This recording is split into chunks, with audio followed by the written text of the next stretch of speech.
আমি প্রীতি আবার একটা ভিডিও নিয়ে চলে আসলাম। দিনটা ছিল বৃহস্পতিবার, আর বৃহস্পতিবারে আমি রান্না করলাম। সকালে রান্না তো করা হয়ে গেছিলো, তারপরে সেগুলো খেলাম, খাওয়ার পরে কিছুটা ছিল। আর তারপরে দুপুরের জন্য মাছ রান্না করলাম। আমি মাছ রান্না করলাম, পার্শে মাছ আর রুই মাছ নিয়েছিলাম। তো পার্শে মাছ আমি পটল দিয়ে, পোস্ত দিয়ে, একটু সর্ষে দিয়ে করেছিলাম। আর রুই মাছ ভাজা, ডাল, ভেন্ডি এগুলো ছিল।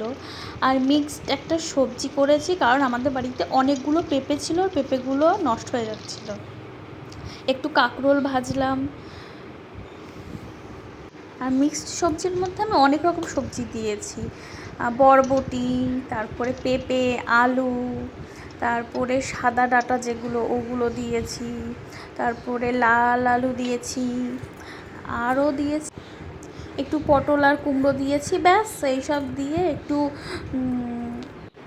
মাখা মাখা করে রান্নাটা করলাম। আর তারপরে আমি রসনা দিয়ে একটা আইসক্রিম করেছিলাম, যেটা ডিপ ফ্রিজে রেখে দিয়েছিলাম, ভালোই হয়েছিল। তারপরে স্নান টান করলাম, ফ্রেশ হয়ে নিয়ে আমার একটা তুলসী গাছ আছে, সেই তুলসী গাছে আমি জল দিই আর ধূপ দিই। তো সেগুলো দিয়ে যাক, তারপরে খাওয়া দাওয়া করলাম। আর দেখতে দেখতে সন্ধ্যা হয়ে গেছিলো। তারপরে সন্ধ্যায় উঠে চাটা খেয়ে রাতের তো করতে হবে। আর ডিনারে ছিল রুটিটা করে নিলাম। তাছাড়া সবজি ছিল, একটা ডিম ভাজলাম, রুটি করলাম। আর যা গরম পড়েছে, এই গরমের মধ্যে রুটি করে আমি তো পুরো একদম জল হয়ে গেছিলাম।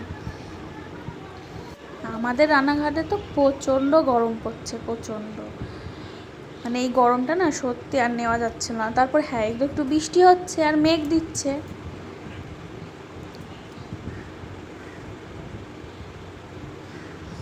দেখো আমার রুটি করা হয়ে গেছে। তারপরে একটা ডিম অমলেট করে নিলাম আর খেয়ে নিলাম রাতের ডিনার। By, good night.